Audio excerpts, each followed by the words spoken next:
ข่าวด่วนที่สุดใน3โลกน้องอายเตรียมปะทะกับศิลปินดัง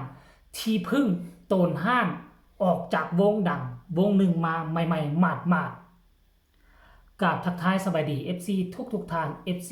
ทุกคนมาพบมาพ่อกับค่อยเจเบาลาวใน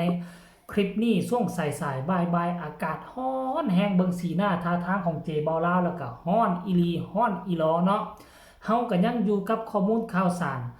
ของน้องอายเซนเก่าเซนเคยท่านผู้ชมคลิปนี้มันเป็นเรื่องที่ฮือฮากันบางคนก็ไปคอมเมนต์ว่านี่อาจจะเป็นสัญญาณหรือบ่ว่าน้องคนนี้ศิลปินคนนี้จะมาขึ้นกับวงนี้ท่านผู้ชมค่อยเห็นข่าวมา2-3 มื้ออยู่แล้วแหละว่าอยู่บ่อยู่เห็นศิลปินคนนี้ที่เพิ่งออกจากวงใหญ่วงดังเนาะกำลังจะมาขึ้นกับวงหนึ่งอยู่ทางอุดรว่าซั่นเด้ค่อยก็บ่ฮู้ว่าวงใดอยู่ทางอุดรบัดเอาไปเอามาแล้วนี่อาจจะเป็นสัญญาณหรือว่าน้องจะมาขึ้นแท้บ่หรือว่าเพียงแต่มาติดต่อประสานงานเพื่อจะเอามาฟีเจอริงกันมาปะทะกันระหว่างศิลปินน้อยโตดังแห่งเสียงวิหกคือน้องอายเนาะจะพบกับศิลปินคนนี้อันนี้ค่อยไปเบิ่งเพจส่วนตัวของศิลปินชายคนนี้เด้อท่านผู้ชมเนาะจะจริงแท้ประการใดเฮาต้องได้ติดตามอย่างละเอียดอย่างใกล้ชิดโดยเฉพาะคือกดไลค์กดแชร์ช่องของเจเบาลาเอาไว้เนาะมาลองเบิ่งว่าทั้งเสียงวิหกเขาจะเคลื่อนไหวว่าจังไดแน่แต่ทางด้านเพจส่วนตัวของศิลปินท่านชายคนนี้เพิ่นก็ได้ออกมาประกาศเป็นที่เรียบร้อยแล้วว่าซั่นเด้ข่าวดีข่าวด่วนว่าซั่นน้องคอปเตอร์ได้ขึ้นรับเชิญจากคณะหมอลำเสียงวิหกเปิดขายบัตรวันที่8 เมษายนนี้แม่รีบกดบัตรหรือกดติดตามได้ที่เพจนี้ได้เลยนะว่าซั่นอาจจะเป็นเพจของไผเนาะน่าจะเป็นเพจของเสียงวิหกเนาะ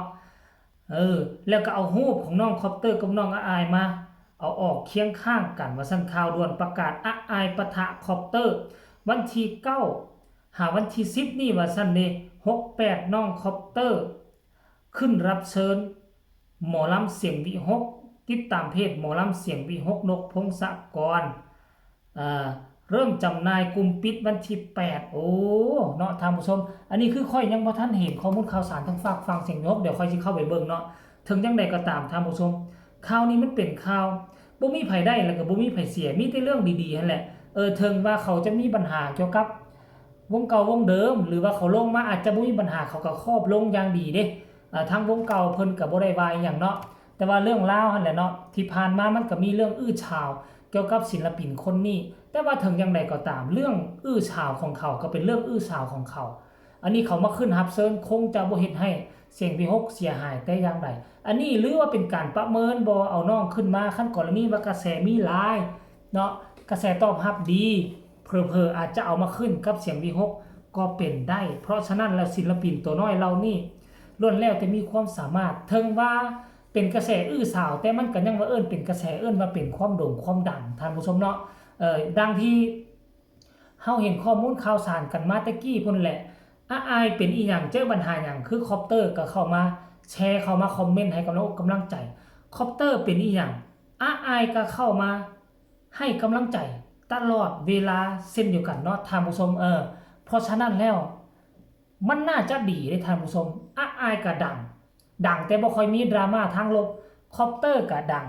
งแต่ว่าค่อนข้างว่ามีดราม่าทางลบหลายแต่ว่าลบบ่ลบมันบ่สนใจ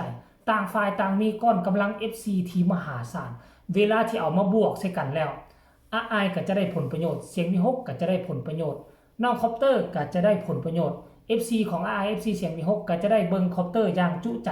แล้วคันกรณีว่าไผติดอกติดใจก็นำไปติดตามกันอันนี้มันเป็นผลดีทั้ง2ฝั่ง2ฝ่ายเนาะท่านผู้ชมเนาะถ้าหากว่าผู้ใดเป็น FC ของเสียงวิหก FC ของน้องอายฮู้ข้อมูล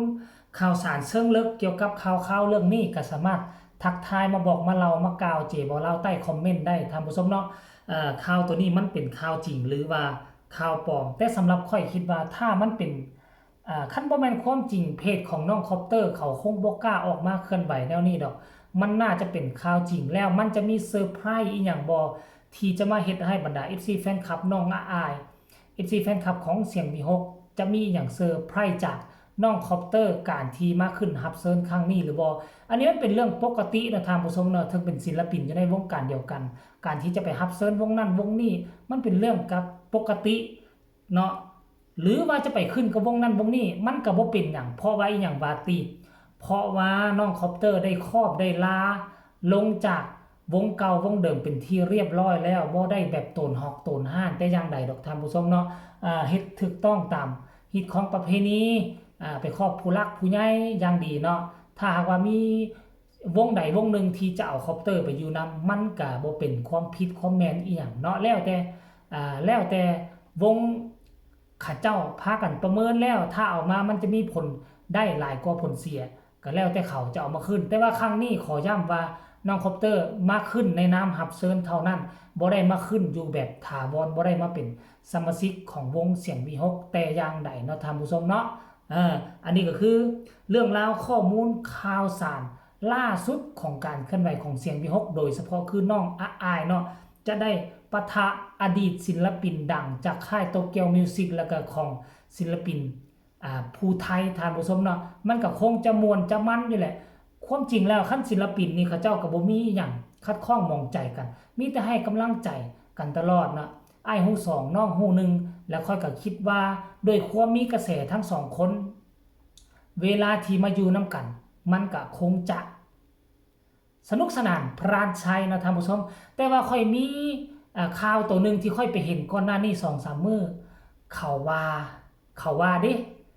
น้องคอปเตอร์อาจจะมาขึ้นกับวงนี้ว่าสั้นมีข่าวนึงเนาะเขาบอกว่าหลังจากที่น้องคอปเตอร์ลงจากศิลปินผู้ไทยไปประมาณ 2-3 มื้อ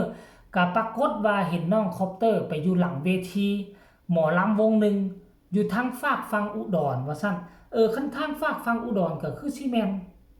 เสียงวีฮกนี่ก็อยู่อุดรแม่นบ่ท่านผู้ชมถ้าจำบ่ผิดแต่กี้เจบ่ลาวคิดว่าเสียงวีฮกอยู่ทาง